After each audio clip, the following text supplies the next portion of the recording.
If you travel to a point 29 degrees north and 13 degrees 40 minutes west, you'll find yourself on the Canarian island of Lanzarote, an ideal place to find some winter sun.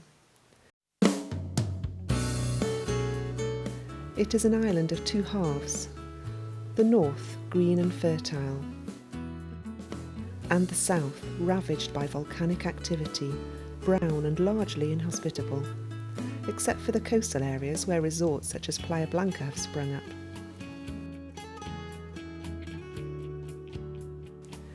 The best way to explore the island is to rent a car. The roads have been greatly improved in the last 10 years, thanks to the munificence of European Union largesse, funded of course by the likes of the British taxpayer.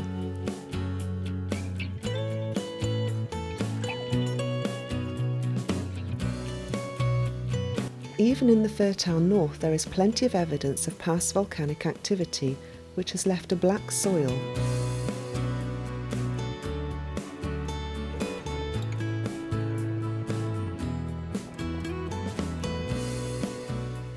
Heading south takes the traveller through the heart of the wine-growing area of the island.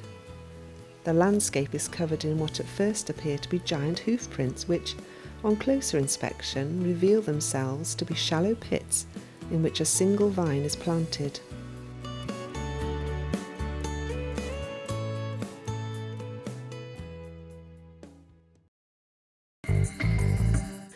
Further south, our route takes us through volcanic lava fields, almost totally devoid of life. Volcanic eruptions began in September 1730 and continued until April 1736. Within just 8 square kilometres, 25 volcanoes erupted. The area where the eruptions took place is now Tim Fire National Park. There are 36 active volcanic cones within the park.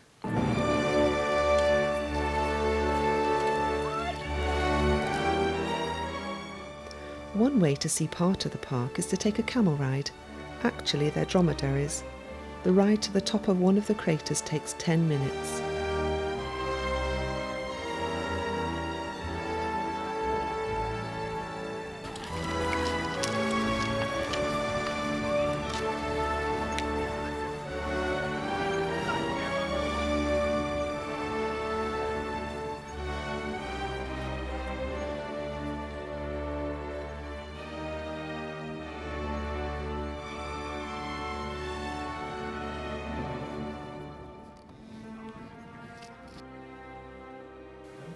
In order to view the heart of the park, one is obliged to get on a tour bus which follows roads closed to private cars. The guide points out features of interest, speaking in 4 languages. The island of Lanzarote extends over an area of 805 square kilometres. Much of it is covered by lava, thrown up by the various eruptions which occurred during the course of its history. Gehöfte und Dörfer, zum Beispiel.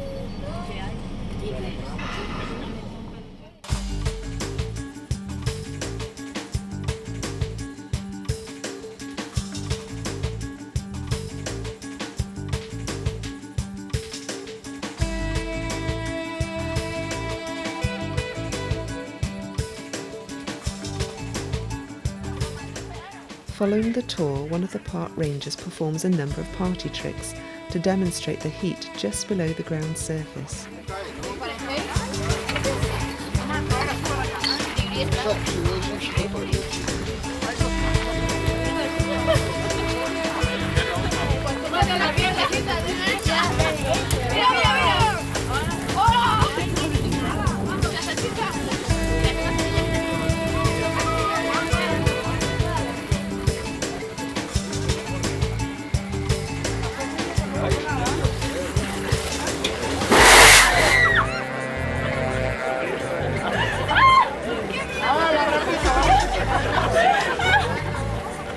Cuidado que te da. Sonríe. And if you're so minded, you can have a barbecued lunch or dinner at the volcano top El Diablo restaurant, created by Lanzarote's favourite son, Cesar Manrique, who is responsible for sculptures scattered around the island and tourist spots including the Mirador del Rio, situated on the northern tip of the island, overlooking the narrow El Rio Strait and the small island of La Graciosa.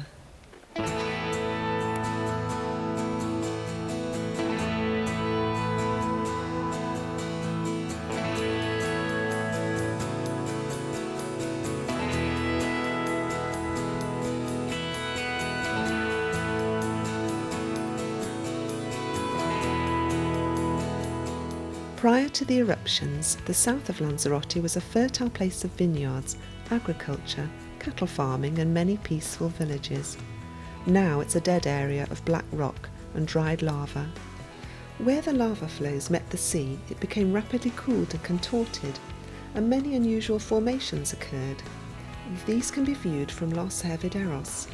Los Hervideros, which means boiling waters, are caves and blowholes which have been eroded by the sea from the lava flow.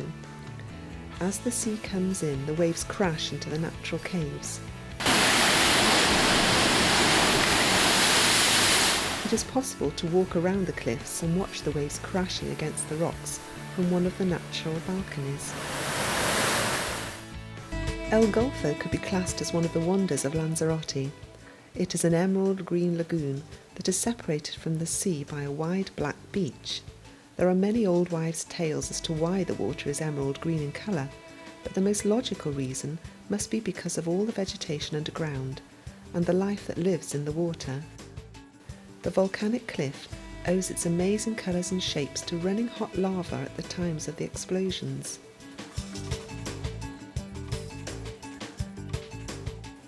Since the late 1700s, the production of salt has been an important industry on Lanzarote. And even today, the salt flats at Salinas de Danubio still produce several thousand tonnes a year.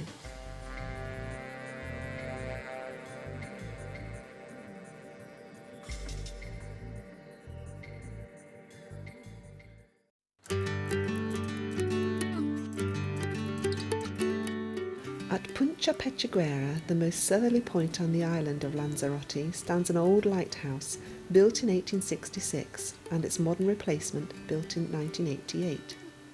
A few yards from the lighthouses marks the start of the promenade, which stretches for approximately 5.5 miles to the far side of the modern resort of Playa Blanca, which means white beach. Once a little fishing village on the southwestern coast of the island, it has been developing over the past few years, and still is, into a large tourist resort containing the most modern hotels on the island. The resort is mainly geared for families and couples looking for a relaxing time, either on one of the beaches or just wandering along the extensive promenade, along the early part of which lies our hotel for this visit, the Natura Palace. On arrival, one enters the airy and spacious reception area. A large lounge and bar is to one side, and there is also a quiet room for those who just wish to read or play cards. A few steps down, or there is a lift, leads to the lower atrium with its water feature, the large restaurant, and access to the outside. The hotel is built on 4 floors and is U-shaped, in the centre of which are gardens and 2 swimming pools.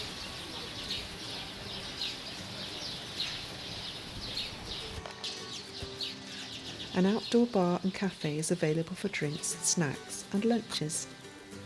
There are additional gardens, children's play areas and a few holiday cottages within the hotel grounds.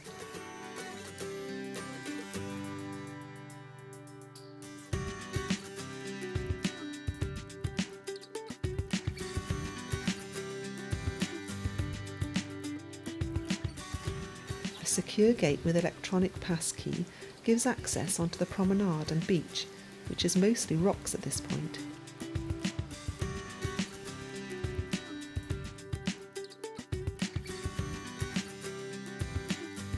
Continuing along the promenade, we pass several small sandy bays where new hotels and villa complexes have been built, and eventually we reach the resort town of Playa Blanca.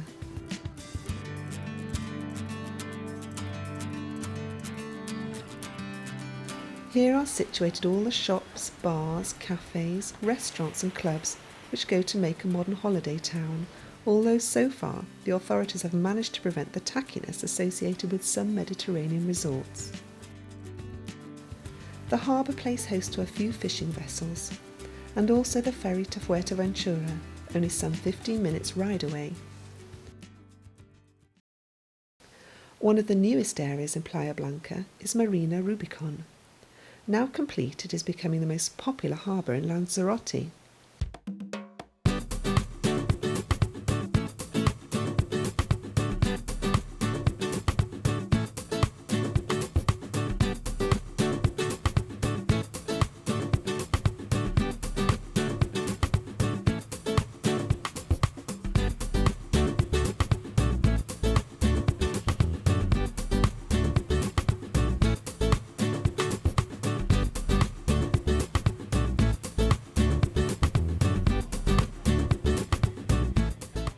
Once a week there is a market, and those wanting to buy those all-important holiday souvenirs may do so, whilst their other half sit at a nearby cafe and watch the boats.